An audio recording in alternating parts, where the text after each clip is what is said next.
हाय dear student, EMS points पर आपका फिर से एक बार स्वागत है। आज के वीडियो में हम 12 के फिजिक्स का जो पार्ट पढ़ा रहे थे वहीं आगे बढ़ेंगे। हम पिछले वीडियो में 12 के लिए हमने बात रखी थी किसी बिंदु आवेश के कारण किसी बिंदु पर वैद्युत क्षेत्र की तीव्रता।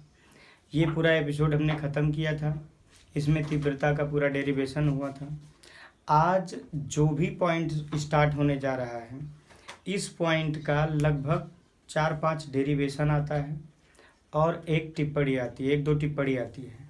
तो हम चाहेंगे कि ये वीडियो बोर्ड एग्ज़ाम के लिए और कंपटीशन के लिए अधिक अहम है। तो आज हम बात करेंगे, एक नया टॉपिक है वैद्युत द्विध्रुव तथा वैद्युत द्विध्रुव आघूर्ण।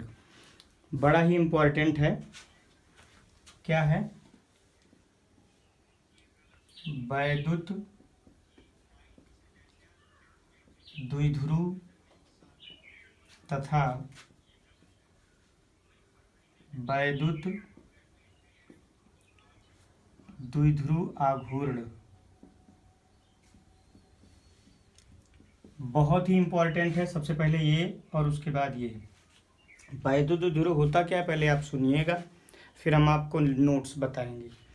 जब दो बराबर परंतु विपरीत आवेश, बराबर का मतलब उसका वैल्यू बराबर हो, विपरीत एक पॉजिटिव हो और दूसरा नेगेटिव हो, तो जब दो बराबर परंतु विपरीत आवेश एक दूसरे से अल्प दूरी पर स्थित होते हैं तो इस निकाय को वैद्युत द्विध्रुव कहते हैं। क्या?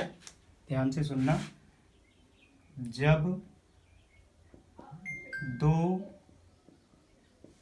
बराबर परंतु विपरीत आवेश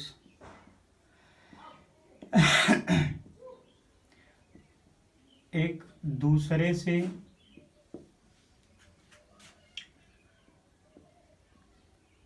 अल्प दूरी पर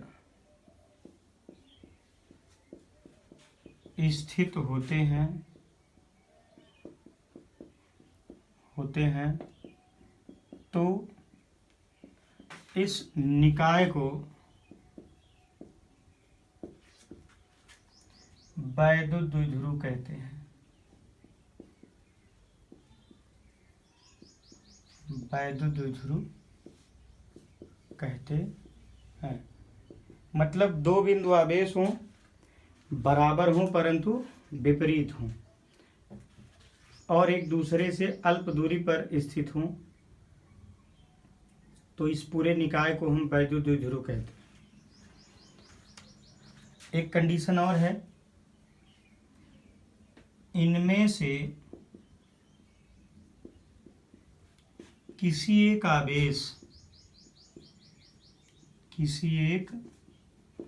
आवेश और इन आवेशों के बीच की दूरी के गुणनफल को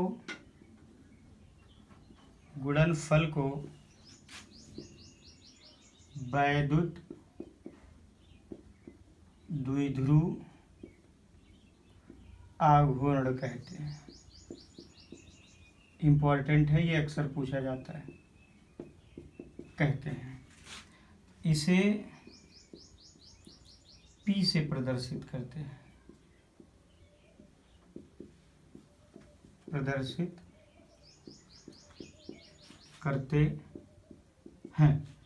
तो बात आई वैद्युत द्विध्रुव आघूर्ण की। तो भाई जो वैद्युत द्विध्रुव है वो दो आवेशों से मिलकर के बना है, तो उनमें से कोई एक आवेश ले लिया जाए और एक दूसरे से अल्प दूरी पर, तो उसके बीच की कोई न कोई दूरी होगी, तो उस दूरी के गुणनफल को वैद्युत द्विध्रुव आघूर्ण कहते हैं। इसे P से प्रदर्शित करते हैं। अब थोड़ा सा हमें और ध्यान देना है।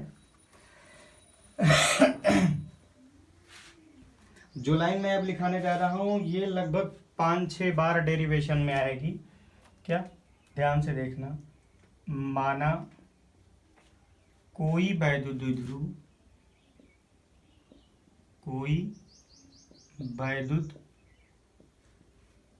द्विध्रुव प्लस q और माइनस q आवेशों से मिलकर के बना है, माइनस q आवेशों से मिलकर बना है, जिनके बीच की दूरी 2l है। ठीक है, ये चित्र मैं बना दे रहा हूँ शॉर्ट में। ये आपका वैद्युत द्विध्रुव है, प्लस q और माइनस q से AB, और इनके बीच की दूरी 2l है।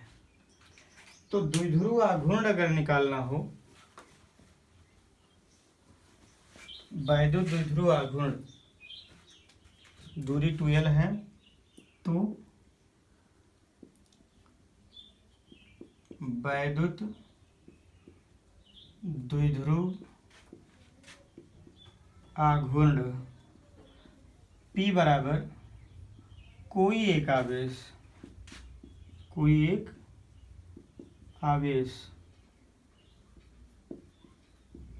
गुणे बीच की दूरी।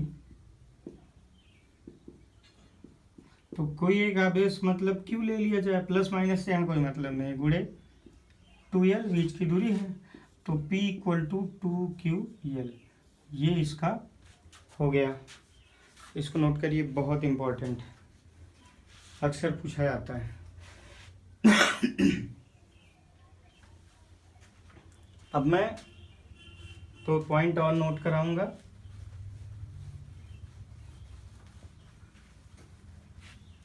इसका मात्रक और विमीय सूत्र,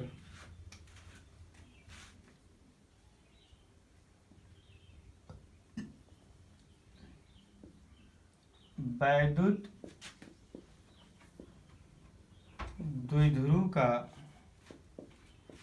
मात्रक यहीं से निकाल लो, Q का कूलाम, L का मीटर, तो क्या होगा कूलाम मीटर। और विमीय सूत्र शॉर्ट में जानिए, Q का होता है 80 और ये L, ATL पूछा जाता है। एक और लाइन लिख लीजिए, वैद्युत द्विध्रुव आघूर्ण खूब पूछा गया है। आघूर्ण एक सदिश राशि है,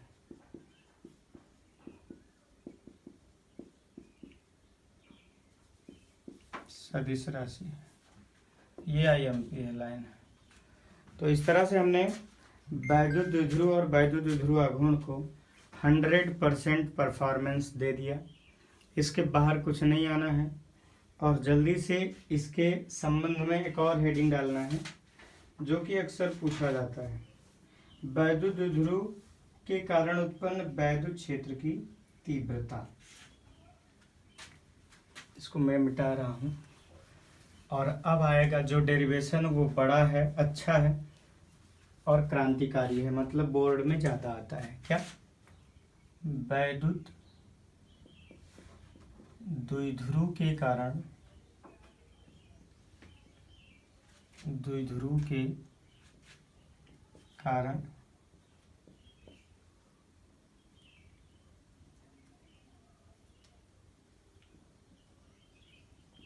वैद्युत क्षेत्र की तीव्रता।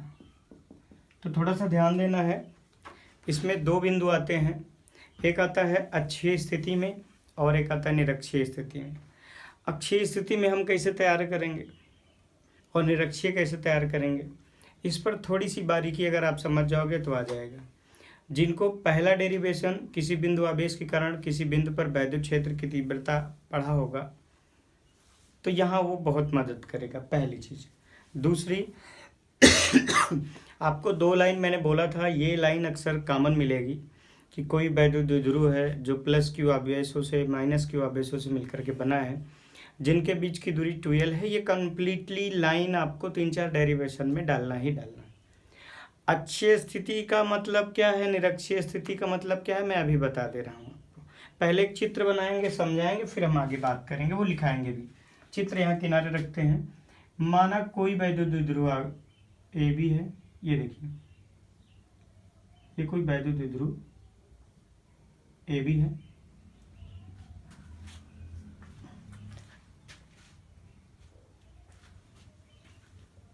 ठीक है,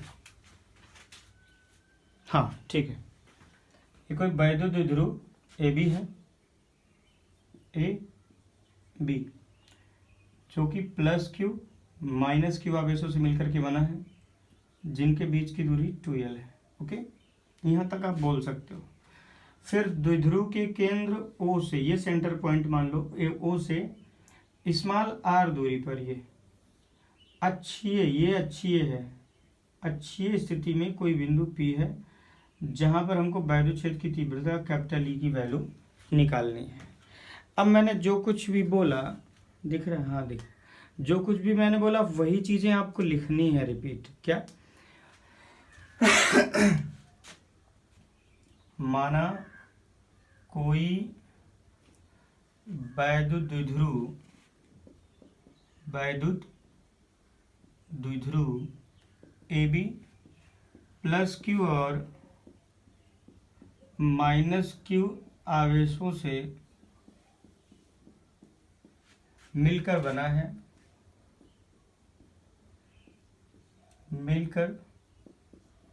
है,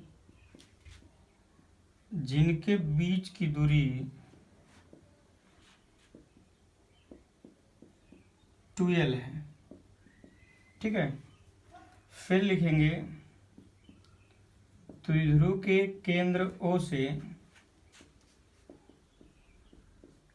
O से स्मॉल r दूरी पर अक्षीय स्थिति में, हाँ जी, ये हेडिंग के साथ एक चीज़ और डाल देना, ये जो डेरिवेशन हम कर रहे हैं वो अक्षीय स्थिति में। ठीक है, स्थिति में, तो अक्षीय स्थिति जो होती है, स्थिति तापर छोटी की मात्रा r दूरी पर अक्षीय स्थिति में कोई बिंदु P है,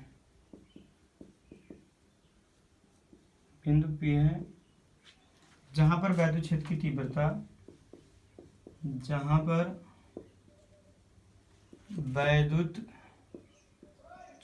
की तीव्रता, E ज्ञात करना है। अब एक बड़ी बात बताऊं मैं आपको, ये जो मैंने लिखा जरूरी है या नहीं? हाँ जरूरी है। अक्सर लोगों ने पूछा, बच्चों ने प्रश्न किया कि सर स्टेटमेंट, देखो स्टेटमेंट से तुम्हारा डेरिवेशन एकदम क्लियर कट होता है और एग्जामिनर को ये लगता है कि हाँ आपने डीप एनालिसिस करी है, पढ़ाई किया है। अगर आप स्टेटमेंट से वंचित हैं तो ऐसा नहीं कि आपका 100% गलत हो गया, बट कहीं ना कहीं आप में कमियां ढूंढी जाएंगी, तो कमियां ना ढूंढी जाए।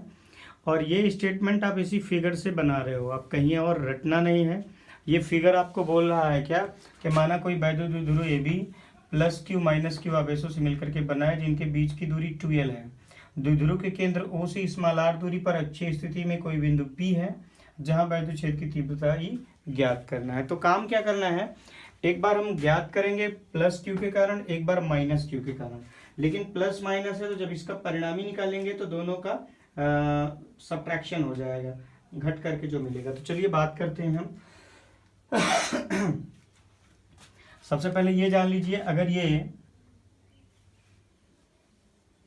यहाँ हो, मान लो ये अगर 2l है तो डेफिनेटली केंद्र पर है तो ये l हो जाएगा। चलिए लिखेंगे प्लस क्यू आवेश के कारण बिंदु P पर वैद्युत क्षेत्र की तीव्रता इसको E1 मान लो। E1 बराबर, देखो एक चीज मैं बताऊं, यहाँ फिगर में अगर केवल प्लस क्यू कर रहे हो, इसको थोड़ी देर के लिए खत्म कर दो, तो ये किसी एक बिंदु वाले डेरिवेशन से मिलता जुलता है, तो वो वाला फॉर्मूला लगाएंगे। क्या था वो? 1/4 पाई एप्सिलॉन नॉट इंटू के। हाँ, द्विध्रुव ऐसे माध्यम में है जिसका परावैद्युतांक आप के मान लो, परावैद्युतांक क्या है मैं जल्द बताऊंगा। और वहां तक Q upon R square, R का मतलब होता है उस बिंदु आवेश से उस बिंदु के बीच की दूरी जहां हमें वैद्युत क्षेत्र की तीव्रता ज्ञात करनी है।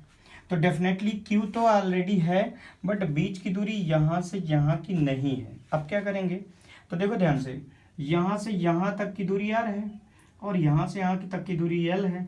अगर मैं कुल दूरी से ये दूरी घटा दूँ तो मुझे बची दूरी मिल जाएगी, यानी कि जो स्क्वायर में है वो R माइनस L का होल स्क्वायर होगा। It is first equation according two plus Q। अब मैं माइनस Q के कारण निकाल लूँ, ठीक है, इतना नोट करो फिर बताते हैं।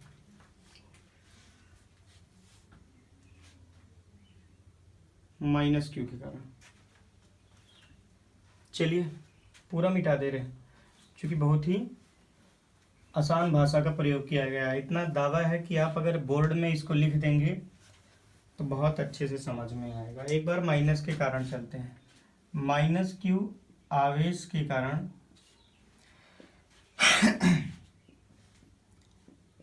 बिंदु P पर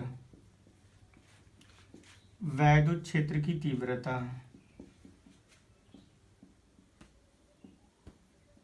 क्या होती है भाई, थोड़ा ध्यान देना। E2 इक्वल टू वो तो रहेगा ही 1/4πε0 के, Q भी रहेगा, बट यहाँ दूरी बढ़ गई देखिए। अब आपको यहाँ से यहाँ तक की दूरी चाहिए तो कुछ नहीं करना, हम यहाँ से यहाँ तक R के लिए चले आए और O से यहाँ तक L, तो ये दोनों जोड़ दिया जाए, यानी जहाँ R माइनस L का होल स्क्वायर था वहीं R प्लस L का होल स्क्वायर होगा। It is the second equation according to minus Q। अब बिंदु P पर परिणामी वैद्युत क्षेत्र की तीव्रता निकालनी है, ध्यान देना। इसलिए बिंदु P पर परिणामी वैद्युत क्षेत्र की तीव्रता E इक्वल टू हो जाएगा E1 माइनस E2। ये नोट करिए, फिर मैं डेरिवेशन, यहाँ तक अगर आपने सही कर लिया तो आपको आगे के रास्ते बहुत आसान हो जाएंगे, और आसान मैं करने जा रहा हूँ, ध्यान से देखना। थोड़ा सा ये वीडियो हो सकता है लंबा भी बने, क्योंकि डेरिवेशन ख़त्म करके ही आगे काम किया जाएगा। आपका आया था E equal to E1 minus E2। E1 की वैल्यू 1/4πε0 के Q/R माइनस L का होल स्क्वायर माइनस 1/4πε0 के इंटू Q/R प्लस L का होल स्क्वायर। ये दोनों डेरिवेशन की कैलकुलेशन है और आसानी से कर सकते हो आप। अब देखिएगा दोनों पक्षों में Q/4πε0 के कॉमन है, बचेगा क्या, यहाँ सब कुछ चला गया तो 1/R माइनस L का whole square minus 1/R plus L का होल स्क्वायर। अब यहाँ देखिएगा इसका इससे इसका इससे इसका इससे क्रॉस मल्टीप्लाई, मतलब Q/4πε0 के ऐसे रहेंगे। इसको सही करेंगे आप तो इसका इससे मल्टीप्लाई मैंने R प्लस L का whole square minus R minus L का होल स्क्वायर होल अपान, यहाँ जो फार्मूला लगाएंगे इसमें देखिएगा इसका इसका मल्टीप्लाई करेंगे तो R square minus L square का होल स्क्वायर होगा। सॉल्व करोगे तो यही आएगा, सॉल्व कर लीजिएगा। सॉल्व करने के बाद यही आना है, R square minus L square का होल स्क्वायर। अब इसको a plus B A minus B से कर सकते हैं, चूंकि ये a square minus B square के रूप में है। अथवा आप a प्लस बी का होल स्क्वायर लगाओ, a माइनस बी का होल स्क्वायर लगाओ, हल हो जाएगा। तो चलिए एक काम करते हैं, Q/4πε0 के ब्रैकेट लगाइए, यहाँ होगा a प्लस बी, a की जगह R plus L plus b की जगह पर R माइनस L हो गया, a प्लस बी हो गया एक ब्रैकेट में। अगले में a माइनस बी, अगले में a माइनस बी। अब अगले में a माइनस बी लगाना है तो a की जगह पर है R plus L, minus B तो माइनस R होगा और माइनस माइनस प्लस L हो जाएगा, whole upon R square minus L square का होल स्क्वायर। इसमें क्या होगा थोड़ा सा ध्यान देना है, यहाँ minus L plus L cut जाएगा, यहाँ प्लस माइनस आर कटेगा, यानी कि ई इक्वल टू बचा क्या, क्यू अपान 4πε0 के ब्रैकेट में, यहाँ देखो आर प्लस आर, और आर प्लस आर मतलब 2r है ना, और इनटू एल प्लस यल मतलब 2l upon R square minus L square का होल स्क्वायर। ये आएगा क्यू अपान 4πε0 के इनटू, या क्यू को अंदर ले लो, 1 ऐसे रखो, ये हो जाएगा 2r into 2ql upon R square minus L square का होल स्क्वायर। अब 2ql किसके बराबर है, p के, 1 अपान 4πε0 के into 2r into P by R square minus L square का होल स्क्वायर। एक बड़ी बात बताऊं, r की तुलना में l का मान बहुत छोटा होता है, यानी कि l is less than r, इसलिए एल स्क्वायर का मान या एल स्क्वायर, हाँ लिख दो, का मान नगण्य होगा, कैलकुलेशन के बाहर नगण्य होगा, या मान सकते हैं नगण्य। इसलिए जब अगला निकालेंगे तो 1 अपान 4πε0 के इंटू 2r p अपान, ये तो खत्म हो गया, तो आर स्क्वायर का होल स्क्वायर। ठीक है, इतना नोट करिए, फिर आगे बताते हैं।